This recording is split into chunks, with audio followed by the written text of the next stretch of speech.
Bonjour à toutes, j'espère que vous allez bien malgré cette période de confinement. Je vais vous présenter 3 romans de Frédéric Paulin, c'est une trilogie. Le tome 1, La guerre est une ruse. Les événements du roman se situent entre 1992 et 1995. Janvier 1992, en Algérie, des généraux qu'on appelle les janviéristes ont pris le pouvoir. L'état d'urgence est déclaré, les islamistes sont pourchassés et ils prennent les armes. Le pays sombre dans la violence, c'est la guerre civile. Dans ce tome 1, on fait la connaissance de Ted Benlazar, qui est agent de la DGSE, c'est le service de renseignement extérieur de la France. Il est souvent sur le terrain, notamment en Algérie. On découvre aussi d'autres personnages fictifs que l'on retrouvera pour certains dans les tomes 2 et 3. Le tome 2, c'est Prémices de la chute, je n'ai plus le roman.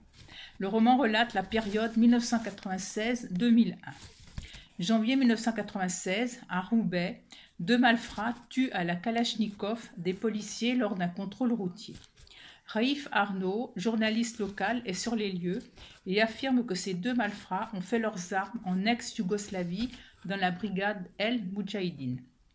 Personne ne le croit, sauf Loredine Fell, qui est commandant à la DST, c'est la direction de la surveillance du territoire. Elle s'intéresse de près à ces 2 malfrats qui disent appartenir au djihad. Ted Benlazar, alors à Sarajevo, lui envoie des informations sur cette brigade et ses liens avec Al-Qaïda, leur chef Ben Laden, alors peu connu des services secrets occidentaux. Ted Benlazar envoie le journaliste Raif Arnaud enquêter sur le terrain.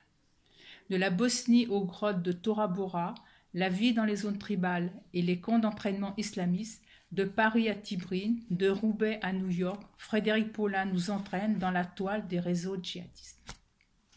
Le tome 3, c'est la fabrique de la terreur. Les événements sont plus récents, de 2011 à 2015.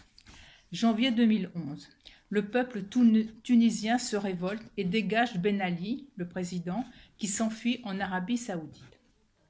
C'est le début des printemps arabes.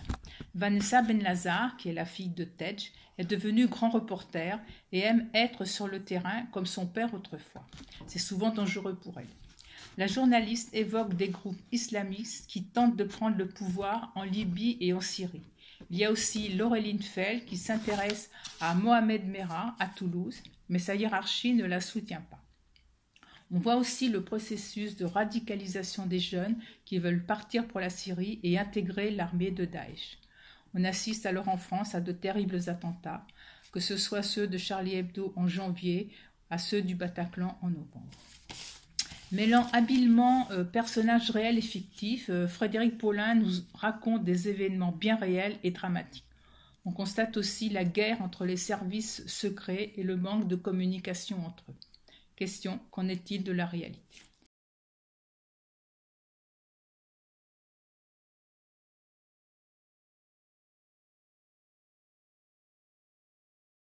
Alors, je n'ai pas lu les 3 romans de Frédéric Paulin à la suite, j'ai lu des romans quand même un petit peu moins noirs. Le premier, Le café-chat de Mélissa Dallet. Molly, jeune chatte tigrée, vit très heureuse et choyée chez Marguerite, sa maîtresse. Mais un jour, Marguerite, atteinte d'Alzheimer, ne peut plus vivre chez elle et part en maison de retraite. Son fils ne veut pas de Molly, il la confie à un cousin qui a 3 chiens. Pour Molly, tout s'écroule, c'est la fin du bonheur.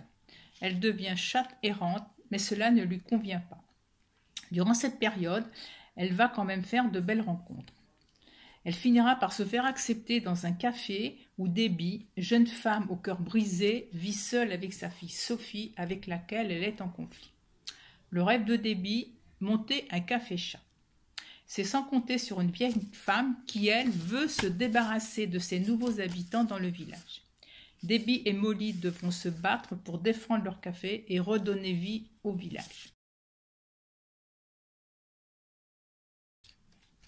Le deuxième roman que j'ai lu, c'est Vilnius, Paris, Londres de Andrei Kourkov. Le roman commence le 20 décembre 2007 à minuit, suite à l'entrée dans la Lituanie de la Lituanie dans l'espace Schengen. 3 couples fêtent l'événement dans la ferme de Renata et de son grand-père Jonas. Ils l'appellent la nuit de Schengen. Deux couples décident de quitter la Lituanie avec espoir que la vie sera meilleure. Barbora et Andrius arrivent à Paris. Ingrida et Claudius arrivent à Londres. Quant à Renata et Vitas, qui rêvent de l'Italie, surtout Vitas, ils resteront en Lituanie, à environ 100 km de Vilnius, où Renata vit avec son grand-père Jonas suite à la disparition de ses parents. Et puis, il y a Kukitis, un vieillard à la jambe de bois qui traverse l'Europe. Il veut aller à Paris. Il voyage souvent en faisant du stop. La vie des couples, surtout ceux qui ont quitté la Lituanie, est semée d'embûches et de désillusions. Et si la vraie réussite avait été de rester en Lituanie?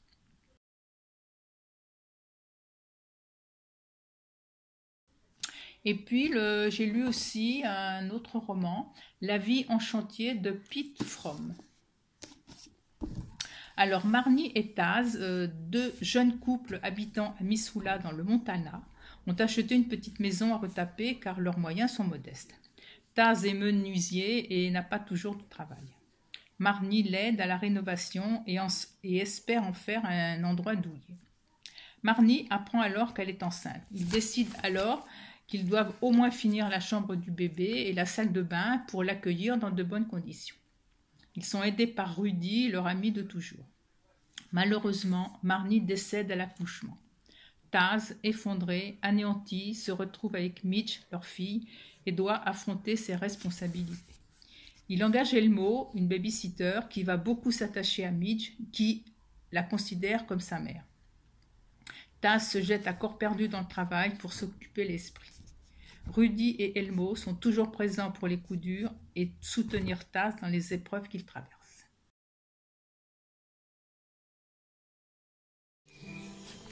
Bon, je ne sais pas si la vidéo sera diffusée avant les fêtes de fin d'année, mais je voulais quand même vous souhaiter à tous et à toutes, malgré le climat un peu morose, de bonnes fêtes de fin d'année et au plaisir de se revoir à la bibliothèque entourée de Malika et de Liacine. À bientôt.